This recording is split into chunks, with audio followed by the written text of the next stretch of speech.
Hey everyone, this is the Kubeflow community call for the 3rd of February 2026. As usual, we are a CNCF project. We have a CNCF code of conduct. Be nice to each other is the gist of it. As always, we like to welcome new people. And actually, before that, we'd like to start by explaining how you find this meeting if you're just watching it, which is there is a page on the website under Kubeflow. So if you go to the home page, you can click community and then you can go down, scrolling, and then there is a calendar here. You can click community calendar. This is a website that you can subscribe to get the calendar invite sent to your email for any of our meetings. So you can click on specific ones, or you can add the whole iCal if you want. So if, for example, to register for the trainer meeting, you click register, and then you'll get enter your name here and email here, and it will send you an invite and any updates if it gets changed. There's also a video, I think, on how to do that. Also, if you aren't already in the Slack server, please join it. We have channel, so we are in the CNCF Slack. There's lots of other projects in here too, so make sure you join the channels for our projects and the ones you care about. There's links on the website under the community section as well. If anyone's new here and wants to say a quick hi, that's fine as well. Anyone want to say hi who's new to the meeting? Everyone's welcome to say anything. If not, then I know see some new faces, but it's fine if people don't want to say hi on the call. Okay, feel free to type as well. We'll go that one after. So Ramesh, GSOC, I'm sure a lot of people are interested. Oh, yes. Thank you for everybody, the mentors, for coalescing together to put, I think looks like 7 projects at least so far that have been committed. I saw at least 2 of them still in the pipeline to be committed. So if you guys can, get that one committed, I would really appreciate that. The deadline is today. I already started the application process, submitted the initial application already. It's well under the way.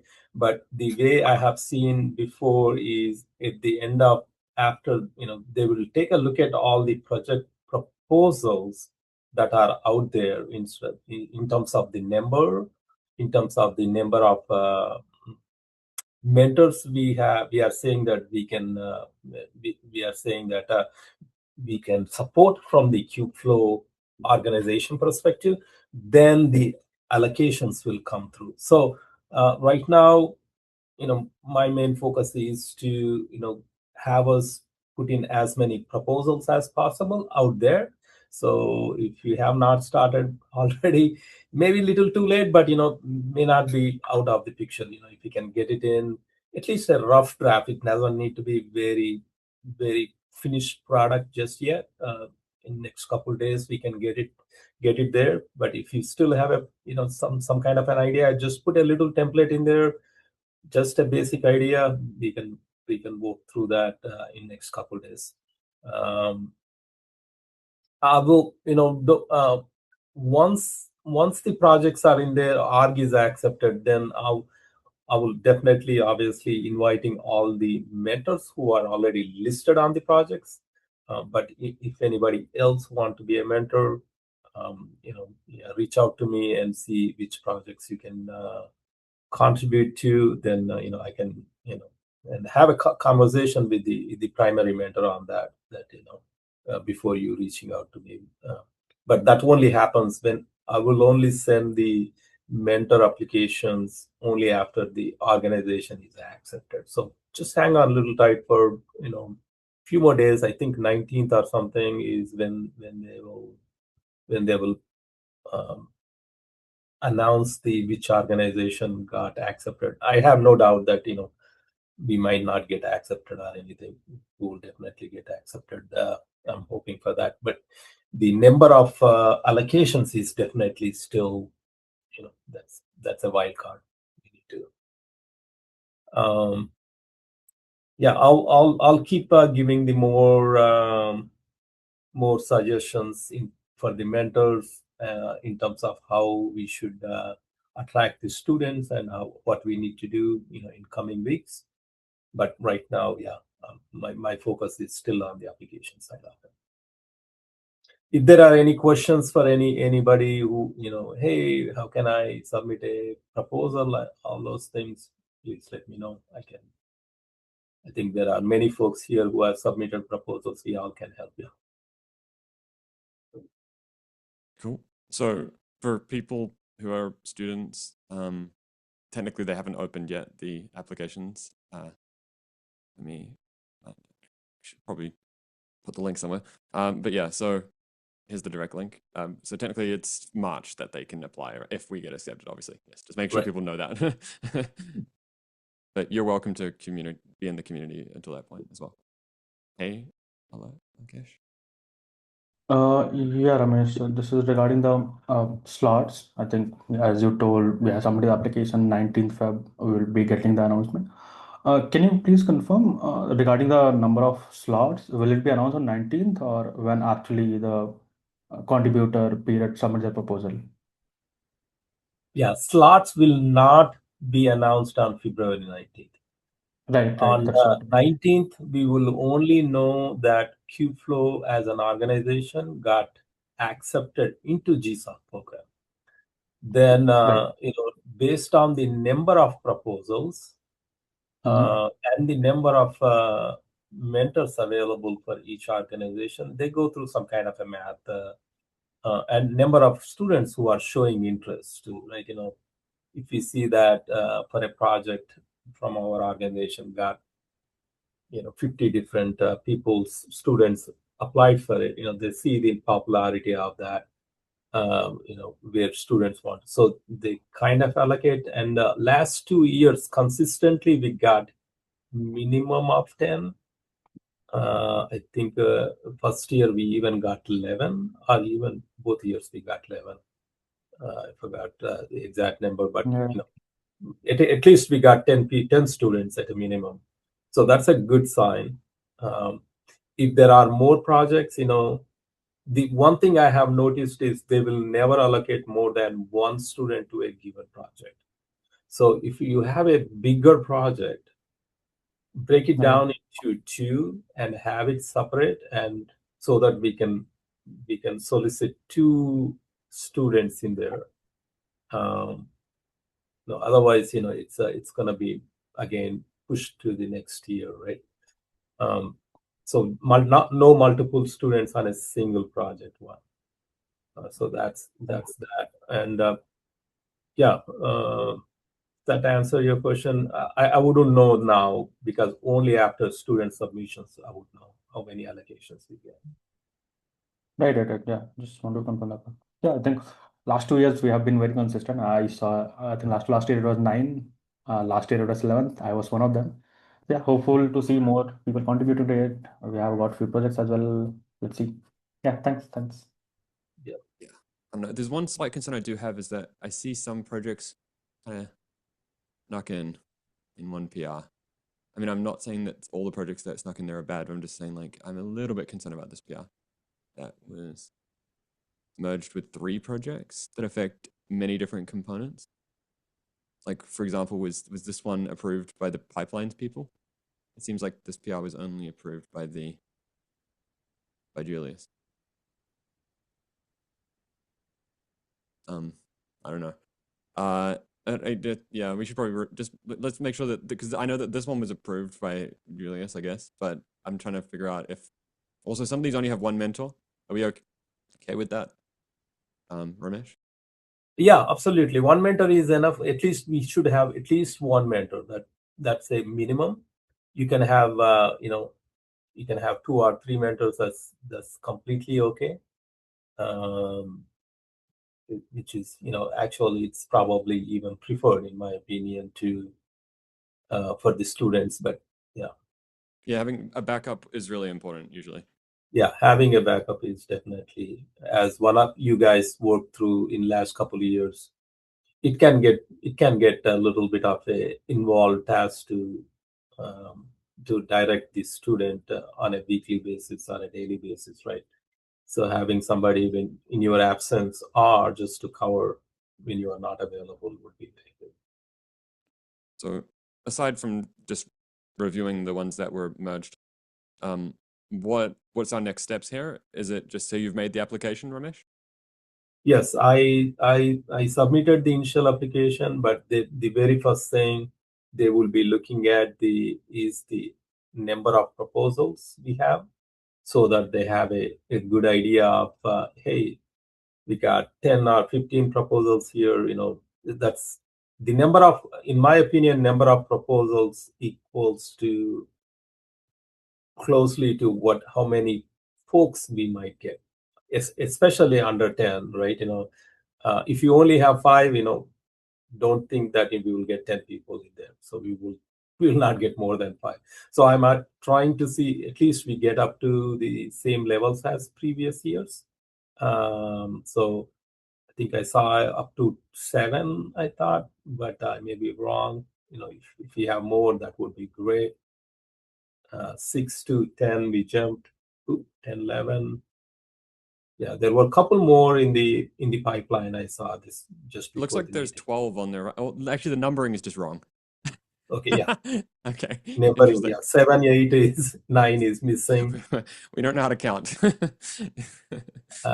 1, 2, 3, 4, 5. Yeah, there's a couple of them on the waiting to be merged, Matthew. So if you want to go back to yeah. But yeah, definitely. I wanted to make sure that, like, for the maintainers of each component, that it actually was visible to them, like just making sure, like, because I know that we can review it afterwards. It's fine. It's just like some of them I saw kind of snuck in through mega PRs with a couple of them in. I'm like, okay, did they actually get approved by one of the maintainers, or just one of the projects, or all the projects affected? Right? Like, because especially these like Helm chart ones, I'm like, okay. Like, I mean, I know there's people are allowed to have Helm charts for specific components, but I thought we agreed no Helm charts for the overall project. So like, that sounds like a deja vu for me. this one especially, I'm like, hey, what's year. going on here? Like, anyway, like this one keeps trying to people keep trying to sneak this one in. It's like you're allowed to have Helm charts for components, but only if they're the components. Let's have that conversation offline or some other. Yeah. Okay. Anyway, if you go back to the website, GSOC, GSOC 1, the GitHub page. Which part? Sorry, do you want? If you go back to the GitHub website and go to the pull requests. Oh, pull requests. Yeah. And search by the GSOC there. Probably going to be if I just. Oh. I don't know whether they put filters on the label should have automatically happened. Interesting that it didn't. Okay. I think everybody put GSOC in the title, so yeah. So there's like these I ones. saw 2 of them still. So can we get these 2 things prioritized and pushed in? I'll put them on the link. Let me just. This one. Okay, cool. Yep. So those 2, please. So I think one of them is unclear who would be responsible for reviewing this. I think that one was already merged. I think this one was already merged. Here. Let me just check the website, because I think this. No. That is not merged, I think. Okay, no, it's not. Yeah, sorry. Yeah. Oh, that could be the project 7. Yeah, and one more, I think 8 or something. Yeah. 8 and 9. This one's 7, and this one is unknown. Yeah. Okay. Cool. So I guess I'm not sure who, but again, it's unclear who's. I think Christian Cadet is Chase Cadet is. Yeah, I mean, this one. The question is like who owns the like approval of this being a project? I don't know. That seems like a who knows kind of thing, right? That's it seems kind of pretty wide reaching. I think this is for that ARM support for Kubeflow, where one of the ARM team were working on that. Yeah. Is anybody who were mentioned in the mentors available on the call right now? Chase and Jeffrey. Yeah, I think this one, Chase and Jeffrey will mentor this. I talked to talk to them. I mean, it doesn't seem like controversial. It does affect other components. I'm not really sure which components don't currently support it, because I think most do. Well, I think I appreciate the multi-component approach to there, Matthew. Yeah, no, I'm saying it's like anyway. I'm not sure this is scoped super well yet. That's all I'm saying. Like, I'm not sure exactly what would I propose if I was a student on this project. You know, Right. like I'm not clear right now because, as far as I'm aware, the only part that doesn't support it is something that's very unlikely to be solved by a student, which is KFP v1, right? So, um, anyway, yep, okay. I actually have one question to you, Ramesh. So right now we have like around 15 projects, right? If we merge this ARM and OpenTelemetry one. So how are we going to make a decision, if Google will give us 9 slots, which project we will select? They will typically don't do on the projects. They will do it on the students. So the students and the proposal together. So when students submit the proposal, they will submit for the particular project, particular proposal, I mean. So when, during that time when we do the interviews and of the students and the proposals, right? I believe we went through the top projects we aligned it in a list as to what's the lineup of that is. So let's say that we have 15 projects selected. I think we went through and lined up. Hey, I came back to you guys. If you guys remember, in last 2 years, okay, given we have 10 projects, which ones you guys think that the most priority? And I also took another metric in terms of which projects got a lot more students showed interest in, right? And which projects the mentors are showing a lot more mentors in terms of mentoring. So along with the number of students applied, so we kind of came up with a metric and come up to 1 to 10 list, and that's what that's where the Google makes the decision. Okay, out of these 15, we are going to give you 10. Then first 10 projects get selected. So does it mean, yeah? So we you would have to sorry, go through finish this your point. exercise later again. Yeah, so it's all the mentors and the project kind of vote and fight each other to say, I think I'm more important, you're more important, who's more, you know what I mean? And then we rank, and then Google just decides based off the rankings. By what day we need to have a ranking? Well, once we've interviewed people who had the proposal, it's way in the future, months away. No, I'm talking about the ranking of the projects. Oh no, we don't rank projects. We rank students. Yeah, but okay, we have 15 projects, right? If Google will give us 9 slots, I still don't understand, what is the motivation for students to apply if we're not going to select this project anyway? No, it's not about that. So like, let's say 1,000 students apply. We Okay. could rank more than 15. Okay. It's possible, right? Like, because they could propose we could split projects into if we have enough mentors, right? So what I'm saying is, but from Google's perspective, they don't view our projects. They view the student being allocated to Kubeflow, right? Okay. So you say several students can work on multiple projects. Some of the students. That could happen, but again, it's just Google is like, we accept a specific proposal from a student and assign mentors to that project. So as long as there's a mentor assigned, Google's like, yep, they can be ranked. And if they can be ranked, then the order of their ranking determines how more likely or less likely we are to get that student. Right. Exactly. Yeah, but it's not now. There's no ranking on the actual website, for example. If we could reorder them on the website if we want to encourage particular ones to be proposed more, if that's what you're asking. But that's... Yeah. I don't think we need to do that. Yeah, I think I was maybe I understood this, because I was thinking that we should only provide 9 projects if we have 9 slots from Google. So we cannot have 15. Okay. No, you could have 30 different proposals right now on the website. But we could probably see 20 different proposals getting a lot of interest from the students, and we only at the end of the day we only select 15 to rank, and Google might just give us 10, and we'll take the top 10 out of those 15. I think, is there anything else we need to talk about here so we can move on to the next topics? All right, great. Anyone Thanks else a got lot. anything they want Yeah, to add? Thanks, Ramesh, for your work on this like normal.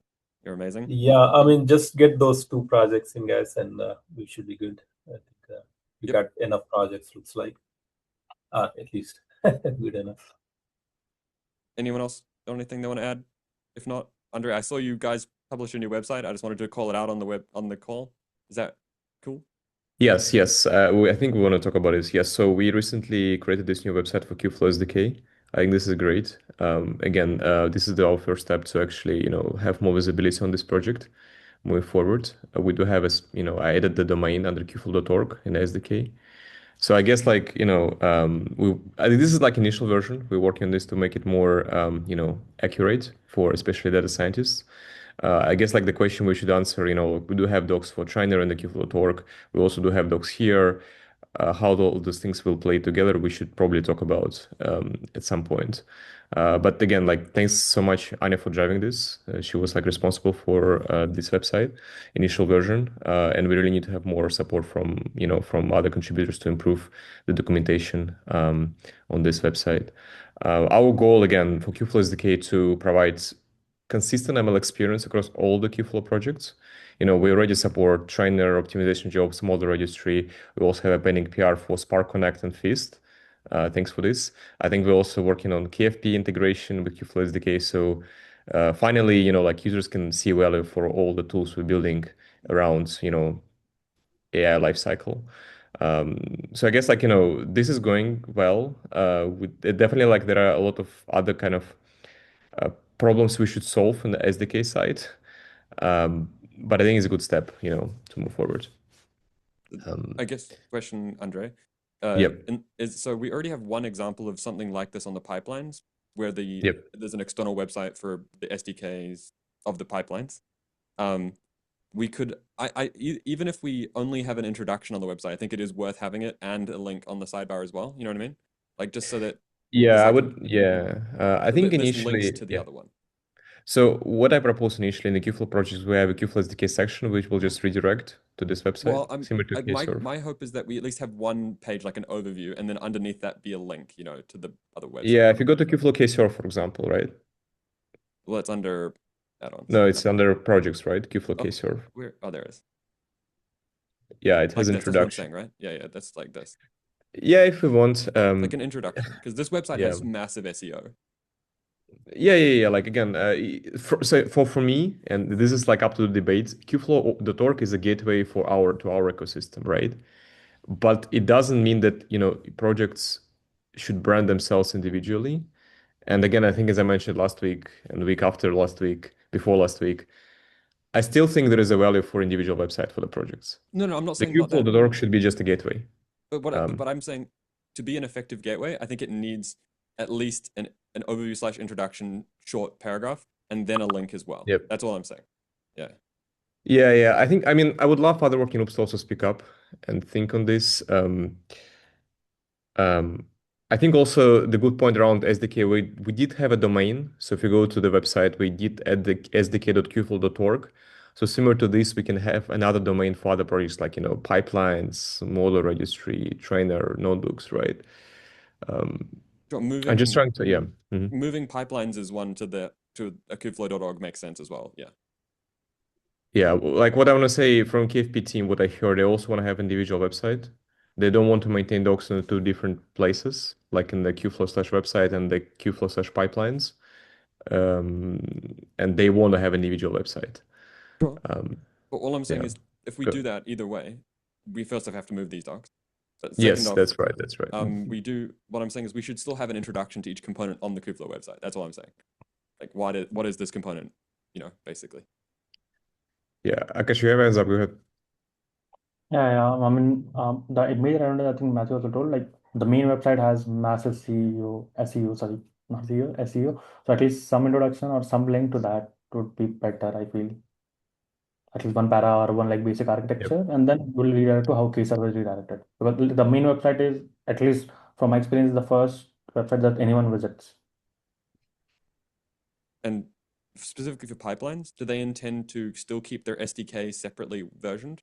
Because like Um, Yeah, combine them. so for the pipelines, and I mean, I would love for Matt and Homer to join this discussion, and Alex as well. But from my understanding, they're going to have exactly a copy of these docs in the Kubeflow/pipelines, and they're going to copy them to the website for the short term for now, before we make the manifest releases. But they still want to maintain all of these docs in the Kubeflow/pipelines. For the SDK, so yeah, does that answer your question, Matthew? No, I'm saying so like there is already an external website for Yes. SDK, right? Yes. So is this also there is some which we've kind of done some work to generate from, which I think would be difficult to do on another website. But the SDK reference here. So are they planning to move their docs here or interesting that that link doesn't work? Okay. But so is that what we're planning to do or?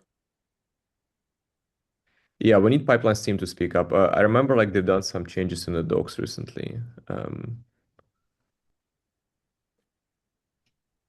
My biggest concern about moving the pipeline docs specifically is that we might lose a lot of links. Like a lot of links could get really messy. Like many years worth of links we've tried to keep all the redirects correct, you know? So like, I'm not saying they shouldn't move it. I'm just saying let's be controlled about how we move it. Yeah, I think it's this one. So this is one of the website they maintain. Yeah, that's the one I linked to. Yeah. So like this one's already on the website. Like I'm fine if that becomes a top level link on the sidebar. I just want to make sure that we don't Yeah, lose so them. I think at some point we should really understand, like how to keep the user experience consistent, and at the same time, clearly explain this as a separate open source projects we as a community maintain. Yes, we do provide consistent experience via like Kubeflow SDK as an example, right, or via Manifest as a platform, etc. But those projects are, separate, and you can still use them as a separate components. As I mentioned before, from my perspective, website is one of the way how people really try to start to, understand this more clearly. Sure, But but I people don't do again, use yeah, pipelines. Yeah, anyway, let's talk about this more later. But for SDK, let's just add an SDK section. You know what I mean on the yeah, sidebar at yeah, very least. that's right. Yeah. That's right. And then let's have I really want to have just a basic introduction. It's like, what is this? You know what I mean? And Yeah, like, overview. why? Yeah, I mean, yeah, I'm not against overview. Like it should be fine. And then just have the link on the sidebar. Yeah. Anyway, cool. That's good. For other ones, let's talk before we move thousands of docs though, because you'll break so many links.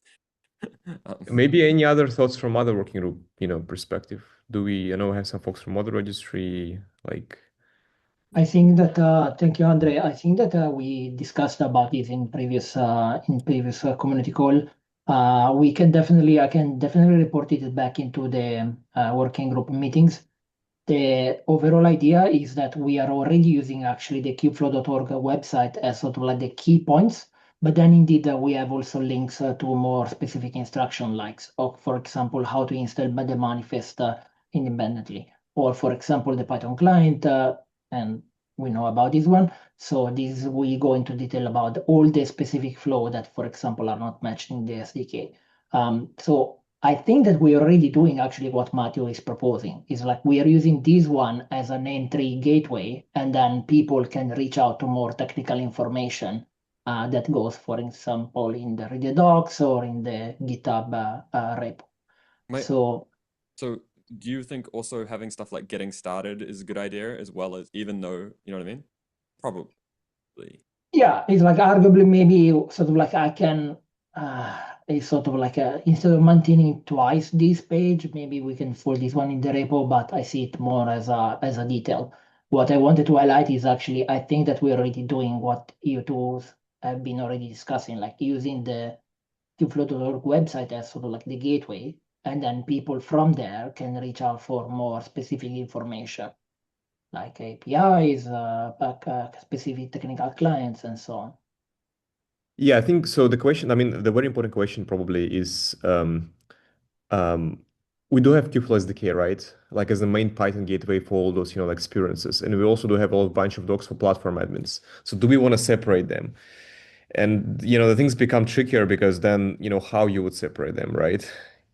How you would separate website by persona, which persona needs to know about which part of the project, right? Yeah, things become more complex. And just splitting them Yeah. doesn't solve the maintenance of the doc, right? Like just like moving them I off the think website. I mean, It will at some point because the docs will be in the components repo. Because one of the reasons why docs have not been updated because contributors don't push the updates in the same PR. They have a change, to the control plane, for example. And KFP, for example, team, they encourage users to update the docs at the same PR they do. This is one of the reasons why they won't have a separate website because they don't want to deal with, with two different, like repos. Yeah. There are higher order kind of documentation things that are happening in the pipelines, though, like concepts and things like that, that are like, how do you Mhm. explain a very complex project to someone? It's not just how do I do each thing? It's like, why do I want to do each thing? What is the concepts like underlying it? Yeah. So how do I view this again? End users should not should I mean they don't care about Kubernetes. Like they don't care about Kubeflow control plane. They care about how to scale their ML AI workloads, right?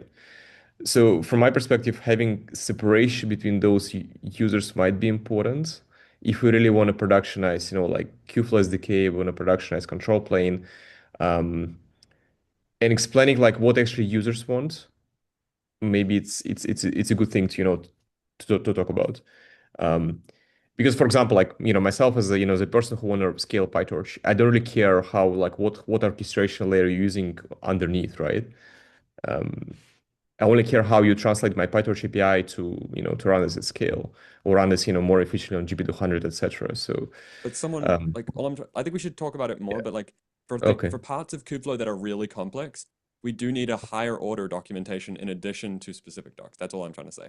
Like if someone sure. asks what is Kubeflow pipelines, that can't be easily answered by an SDK. Francisco? Yeah, yeah, yeah. Yeah. Um, Sorry, I thought you were on. Oh, sorry. I am not on mute. I'm realizing that right now. Okay, Sorry. cool.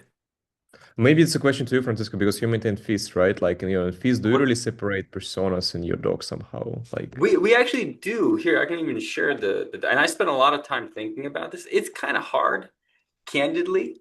Um, mhm. and like without being mean, I'll say that us trying to maintain all that HTML on our site is definitely slow. Oh, I can't share while you're sharing.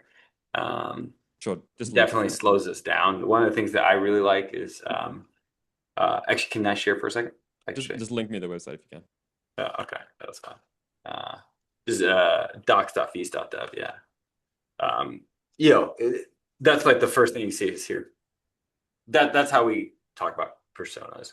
You could imagine maybe we could like tab it out so we could have different stuff for it, but this is really how we address it. And then like Yeah. most of our, if you go, there's actually you have to search for Kubernetes. But our operator, which let's see, yeah, there you go.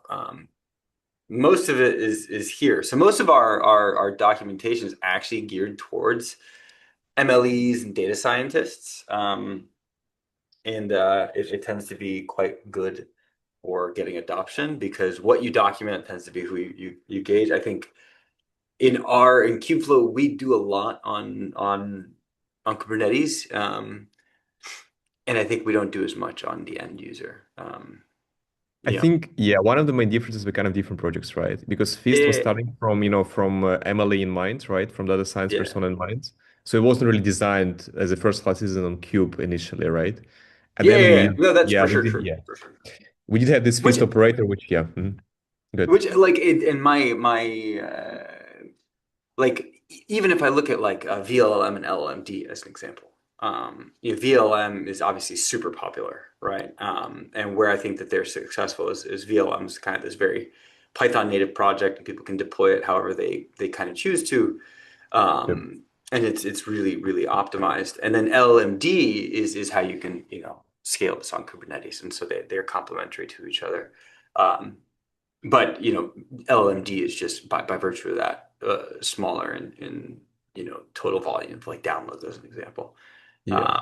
We in Kubeflow have this duality where we're actually working at the intersection of both, and so that's kind of harder.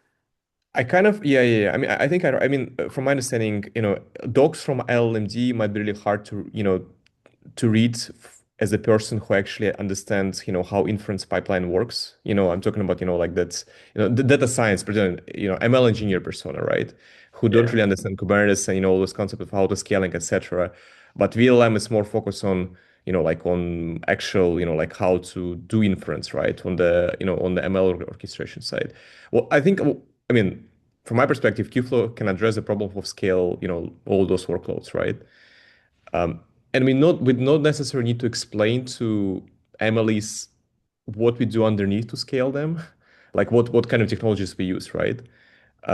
Because I guess so. What I'm trying to say, from my understanding, platform teams can take documentation around how to deploy, how to scale, how to run this on Kubernetes in a Kubernetes native way. At the same time, MLAs can read other docs which explains, okay, you have a PyTorch code. What if you want to do distributed training? What if you want to do, like disaggregated inference? Or what if you want to do RL, right? In a way how, RL can be scalable from your local laptop to, large scale Kubernetes, like a large scale cluster, right? It doesn't need to be Kubernetes specifically, right? So some of those separation might be important so users can really see the value of Kubeflow, what I feel, and understanding from ML experience perspective. I will be That's me. I mindful of agree. time. We don't have a lot of time left, so let's keep this discussion going somewhere. Maybe we could start a thread somewhere around. Obviously each project probably needs to make its own determination how it wants to present itself because they're so different. But like notebooks and pipelines probably different, and SDK is different. Anyway, let's keep this discussion going. I don't know where you want to start a thread there, but we need to move on to the next topic for now because otherwise we're not going to get to talk Yeah, about maybe KubeCon. only like the one thing I want to say, like of all working groups, I mean, we need to have a place to talk about it. Like I don't know whether it should be Slack thread or ML experience call, but let's definitely continue this. Because today we're really losing this, like explanation of what is the value of Kubeflow for cloud native community, right? I think the And the answer value is, yeah. I thought we Right. agreed the answer was that we're a community of components. So the answer is specific to each component, right? Yep. No, but what I'm trying to say, why Kubeflow should exist? Like we should answer this But that's not the question. right question. It should be why does Kubeflow pipelines exist? Why does notebooks exist? Why does SDK exist, right? Because trying to answer the question of why does Kubeflow exist is too generic, right? I think. Yeah, I mean, Kubeflow Yeah. exists to like assemble the infinity stones into the gauntlet, right? Kubeflow is the gauntlet, is the idea, right? Yeah, because I Yeah. think it's too complex to try and explain. Like it's like the machinery of the open source is different to the actual components. Anyway, Yeah, but I think like just one last point. Like what I'm saying again, it's up to us to build this cohesive story, right? What is KFP, what is Trainer, what is Notebooks, what is Spark Operator, how those things play together. We have to spend time to build this cohesive story, right? if we want them, yes, Yeah. yes, Yeah. yeah. Of course, each Okay. component can also just be its own story, right? That is fine. Yeah, but yeah. But SDK yeah. can be the connecting glue if you want, right? That's kind of what I'm saying. Anyway, so I think there's just Anyway, let's move on. So someone said I don't want to spend too much time on this. We need to move on quickly, but OCI, Akesh? Yeah, so I mean, just I want to use this platform to inform that we do have few infra, like a lot of infra available from CNCF in our tenancy. I'm using for one of my work. Jeff is also using for his work. So I just wanted to tell on this platform for all the mentors as well maintainers. I think Andrew, Chase, they are already part of that tenancy. Other people are not. But we do have good amount of resources available there. We can use for our maybe GSOC project if it is needed, or any long-term project from our community. Can we So yeah, connect them as runners in our GitHub? we are already doing it for one of them for GPU runners. That's what I mean. And Yeah. yeah, and I mean technically for runners we have directly from CNCF. So if you want very specific ones, we are doing. I think Jeff is using for ARM runner. I'm using for GPU one. Generic ones are anyways available from CNCF directly. Cool, because definitely for notebooks, I'd love to integrate some end-to-end tests with GPUs. Yeah. Right, right. Cool. Okay. What's the next step for that for people? It's like mostly for maintenance. I think only Andrew, Chase, and me, I have access for that. I'll probably want to invite other KC members as well. Depends on need if we have in future now, like let's say for GSOC project, I think that's where it might be needed. I think Chase was also asking help for his GSOC project. Is there So like just a I want doc to, somewhere that's public so that all the maintainers can read about what's available to us? I'll create a doc. I think that would be better in at least in community repo. Yeah, and then you can That just present it at the next meeting, maybe. Like, just like say what's available, what's the patterns, and then maybe. yeah, sure. So availability wise, we have like full tenancy, but yeah, I think at least one or two examples would be better. What currently Yeah. we're using. Yep. Cool. Anyway, Yep. thanks for that. I guess reach out to you if you have specific questions in the meantime. Yep. Yep. Cool. Okay, cool. Okay, Tarek, outreach, and then KubeCons in quick Mhm. succession. Yes. Yeah. Yeah. So we had our first community call in the outreach program last week, and it was super good to communicate communicate with the rest of the community. There were how say a physical outreach committee actually, or physical outreach group in India. So that was like super nice to have that, which like opened up also like about ideas of having like local um, outreach groups like physically. That's like something that was really nice actually to see, and more to come on that. So we invited them to be part of like the outreach committee as well in general, and then they have like physical presence and so on. So that's about what happened in the outreach community call. Then yeah, KubeCon. I think there were some updates from Yas regarding the sponsored. We tried to promote also the sponsorship and benefits and so on through our social media channels. There is still the deadline for the like the deadline has already passed. That was yesterday for the applying to be a sponsor. But then there is also sponsorship to attend the KubeCon itself. Then the deadline still it's 15th February, so still some time as well to apply for that. Scholarship. Yeah, scholarships. Sorry, not sponsorships. Yes. Cool. Has anyone not applied that would be needing like one of the maintainers of a Kubeflow component to like say yes that we want them there? Please reach out in the Slack if you do.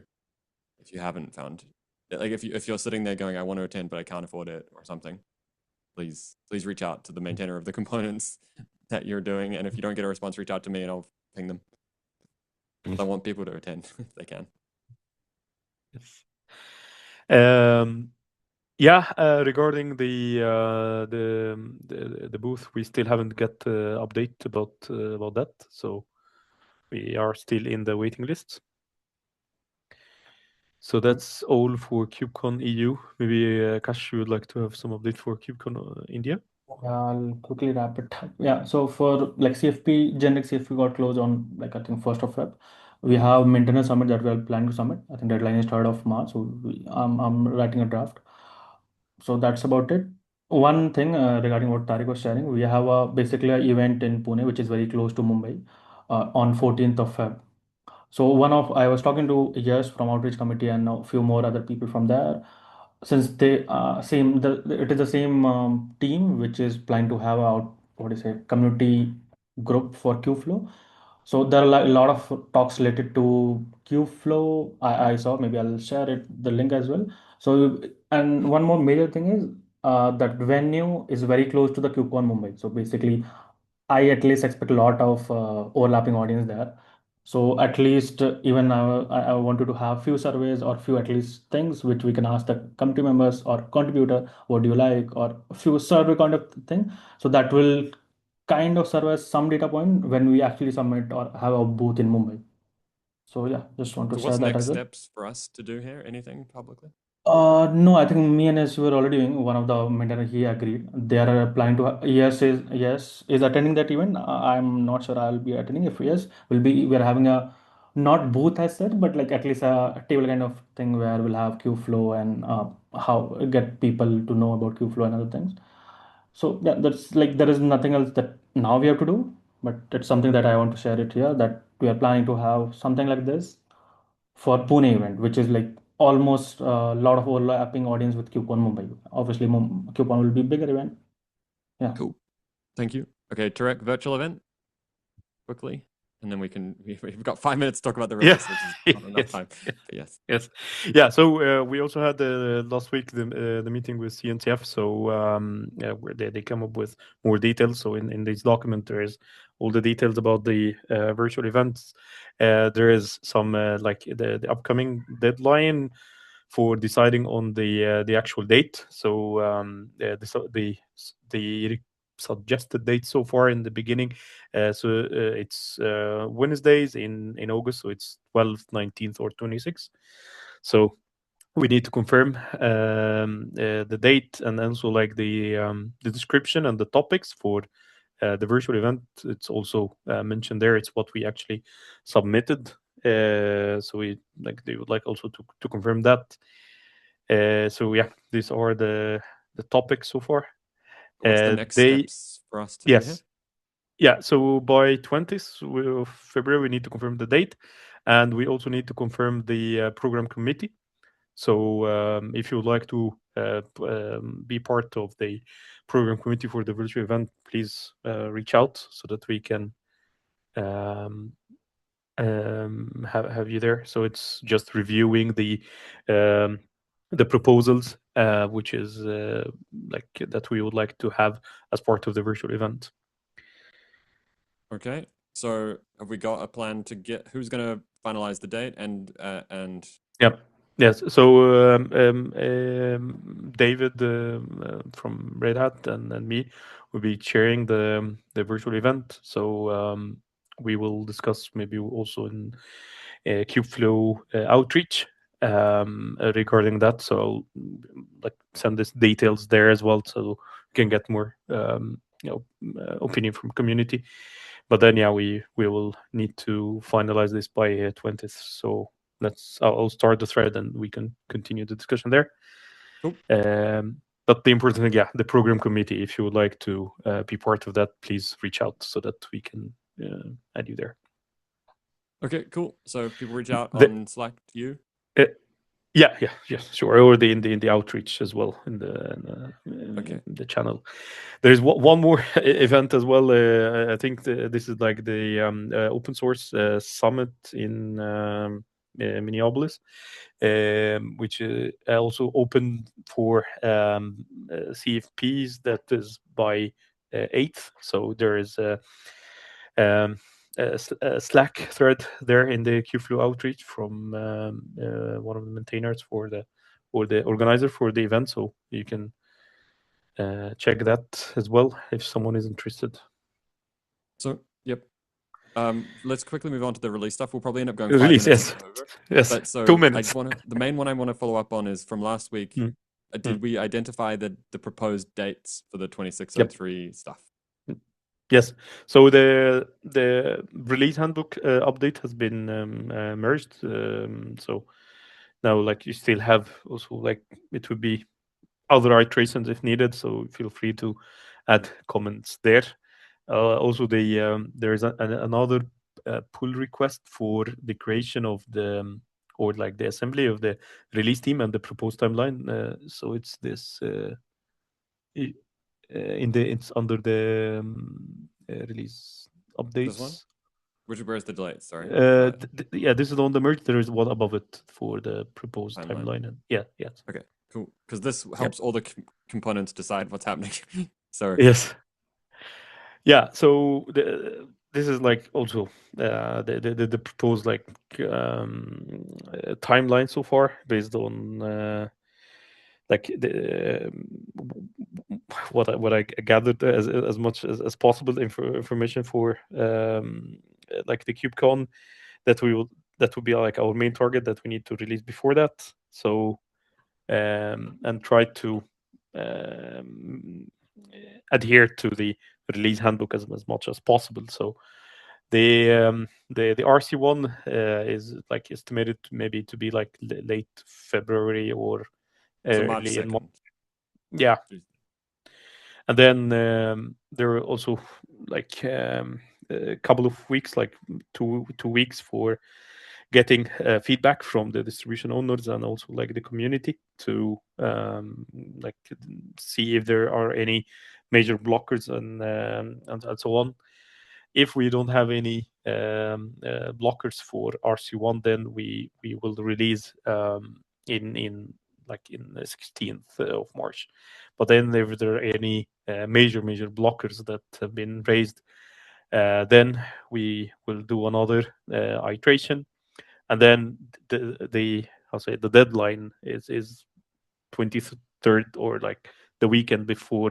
Yeah, I was about to say this KubeCon, Friday maybe before, because people are going to be flying on that Saturday and Sunday. Yes. So and there's obviously the so, maintainer summit on the Sunday. So yeah, it's mainly like the platform that works. So Julius and me will be work on that, and Amsterdam is close, so we hope that it would be probably the weekend before the so the pretty much KubeCon the would one be we need to the deadline. telegraph though is this one. So like, because me Yeah. and the Notebooks working group were working on a date that was even earlier than this, just in case it was going to be earlier.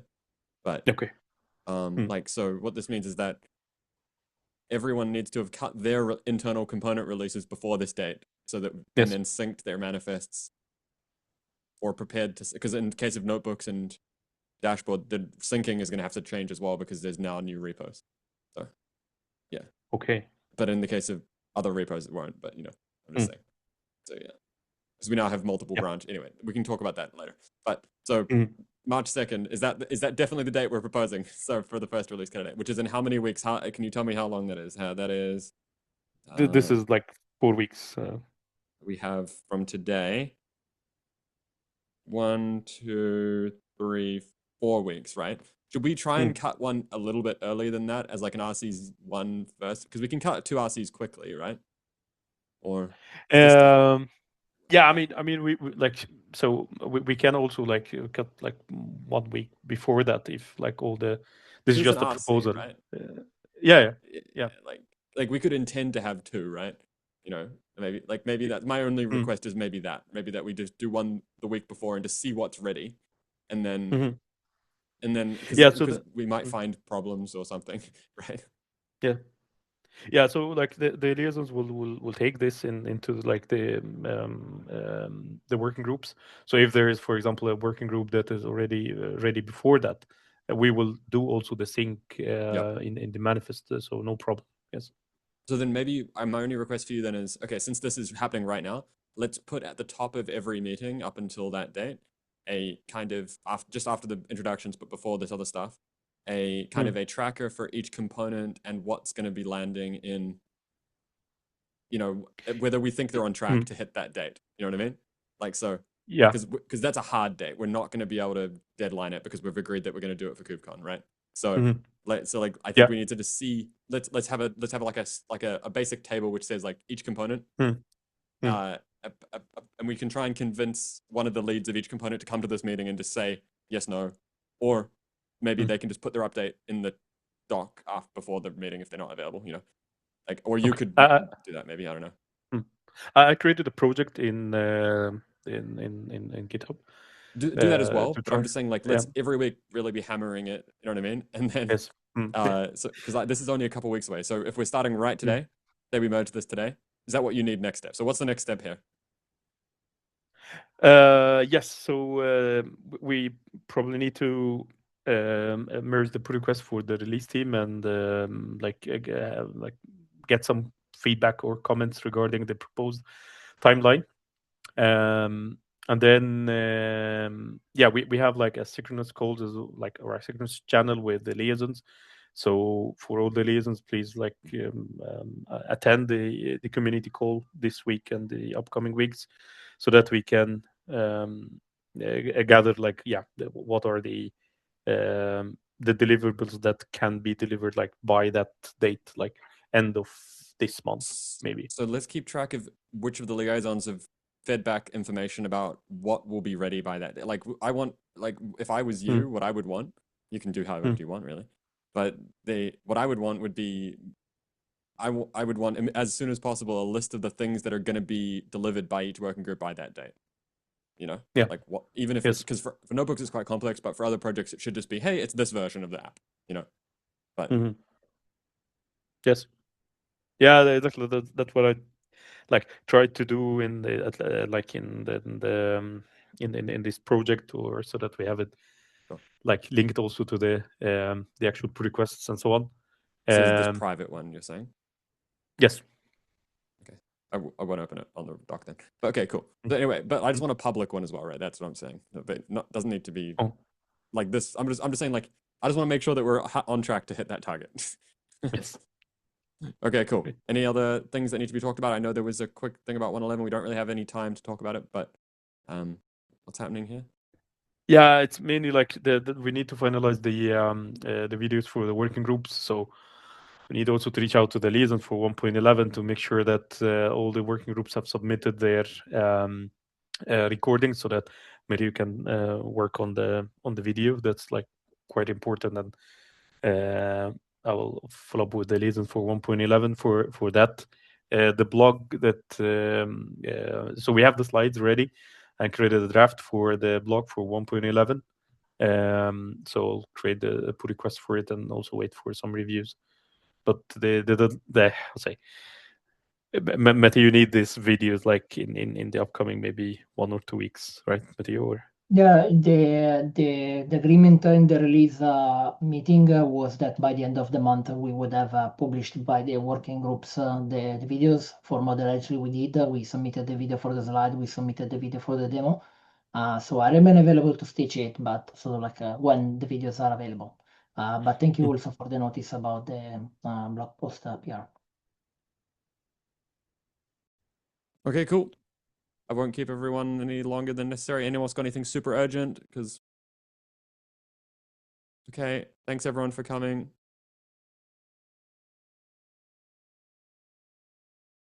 Oh, is it not stopping?